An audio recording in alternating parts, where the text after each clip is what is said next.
മരുതയൂർ സ്വദേശിയും കേരള യൂണിവേഴ്സിറ്റി മുൻ വൈസ് ചാൻസലറുമായിരുന്ന നരവംശ ശാസ്ത്രജ്ഞൻ ഡോക്ടർ എ അയ്യപ്പന്റെ തിരഞ്ഞെടുത്ത ലേഖനങ്ങൾ സമാഹരിച്ച കേരള കൗൺസിൽ ഫോർ ഹിസ്റ്ററിക്കൽ സ്റ്റഡീസ് പ്രകാശനം ചെയ്തു.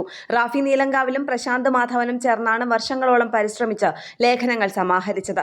ദക്ഷിണേന്ത്യയിലെ നരവംശ ശാസ്ത്രത്തെ രൂപപ്പെടുത്തുന്നതിൽ നിർണായക പങ്കുവഹിച്ച ഇന്ത്യയിലെ മുൻനിര നരവംശ ശാസ്ത്രജ്ഞരിൽ ഒരാളാണ് ഡോക്ടർ എ അയ്യപ്പൻ. പുസ്തക പ്രകാശനം ഉന്നത വിദ്യാഭ്യാസ വകുപ്പ് മന്ത്രി ഡോക്ടർ ആർ ബിന്ദു കേരള സംസ്ഥാന ഉന്നത വിദ്യാഭ്യാസ കൗൺസിലിന്റെ വൈസ് ചെയർപേഴ്സൺ പ്രൊഫസർ രാജൻ ഗുരുക്കൾക്ക് നൽകിക്കൊണ്ട് നിർവഹിച്ചു.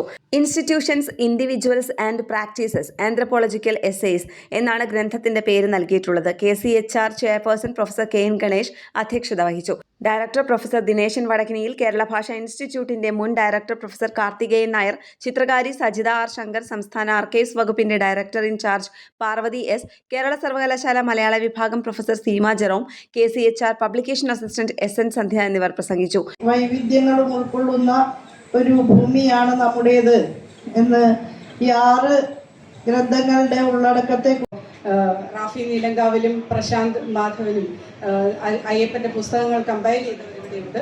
എ അയ്യപ്പൻ എഴുതിയ മറ്റു ലേഖനങ്ങൾ കണ്ടെത്തി അടുത്ത വോള്യം പ്രസിദ്ധീകരിക്കുന്നതിന് തയ്യാറായതായി റാഫിയും പ്രശാന്തും പറഞ്ഞു. കേരള പ്രണാമൻ ന്യൂസ്, തൃശൂർ.